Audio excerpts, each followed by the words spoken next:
Hi, my name is Dottie Persson, and I have been a volunteer for Shelter House since 2001. I was president of the board when the Shelter House was built on South Gate, and I have had various roles since then in helping the Shelter House staff, and I am glad to be with you to read this story. The story is Last Stop on Market Street. The words are by Matt de la Pina, and the pictures are by Christian Robinson. Those two individuals dedicate this book to their grandmas. So we're going to start on the first page here, and you'll see a church and a neighborhood. CJ pushed through the church doors and skipped down the steps.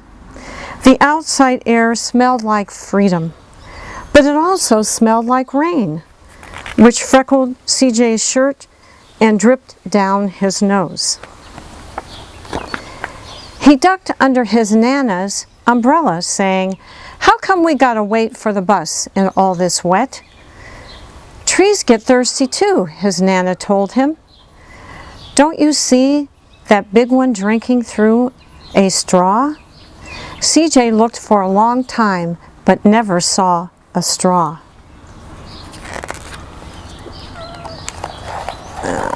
Turn the page here. Oh, blast it.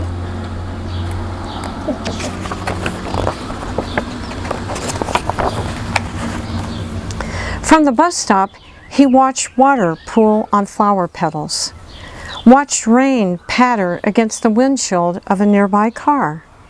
His friend Colby climbed in and gave CJ a wave and drove off with his dad.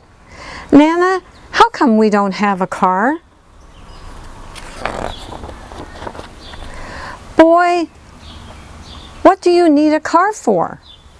We got a bus that breathes fire, and old Mr. Dennis, who always has a trick for you." The bus creaked to a stop in front of them. It sighed and sagged, and the door swung open.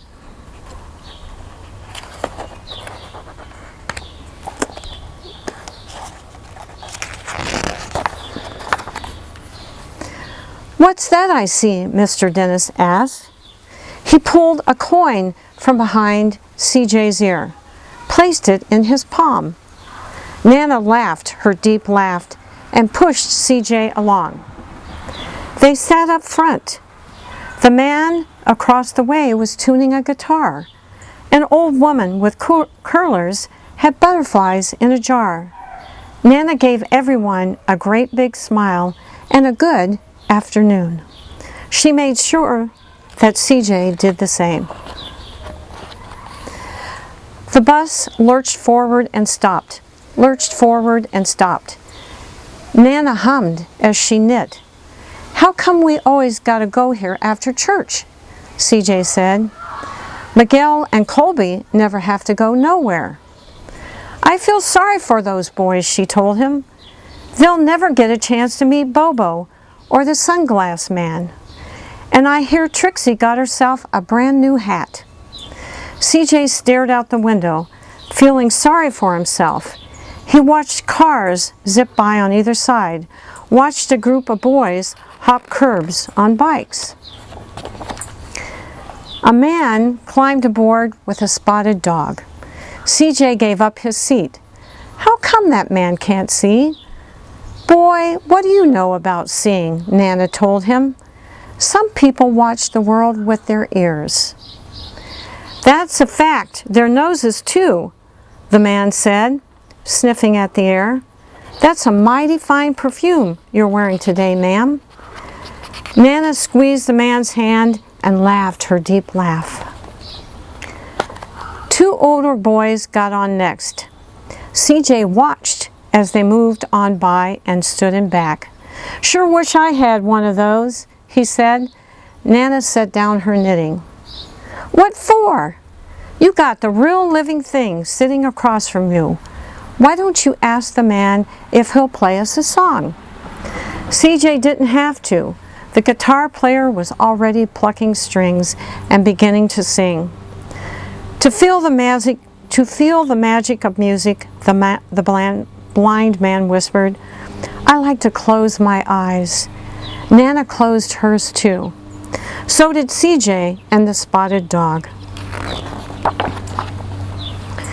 And in the darkness, the rhythm lifted CJ out of the bus, out of the busy city.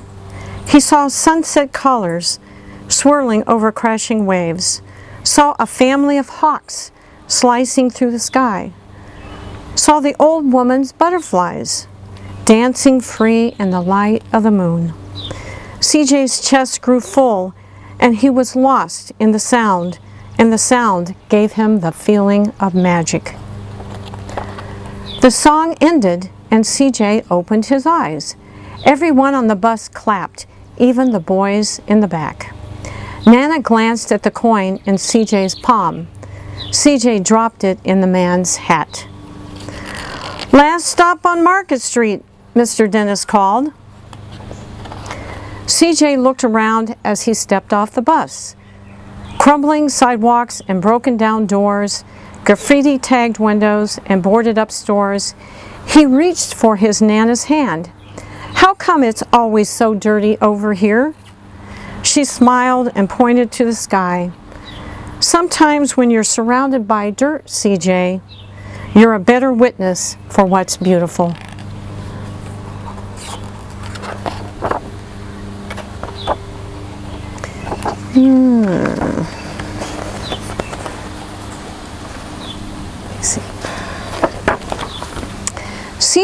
CJ saw the perfect rainbow arcing over their soup kitchen. He wondered how his Nana always found beautiful where he never even thought to look. He looked all around again, at the bus rounding the corner out of sight, and the broken street lamps still lit up bright, and the stray cat shadows moving across the wall.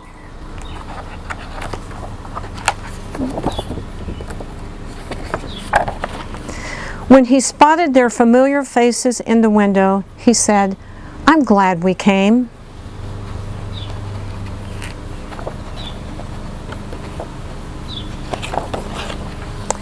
He thought his Nana might laugh, her deep laugh, but she didn't. She patted him on the head and told him, "Me too, CJ. Now come on." And that's the end of the story. Thank you for reading with me this evening.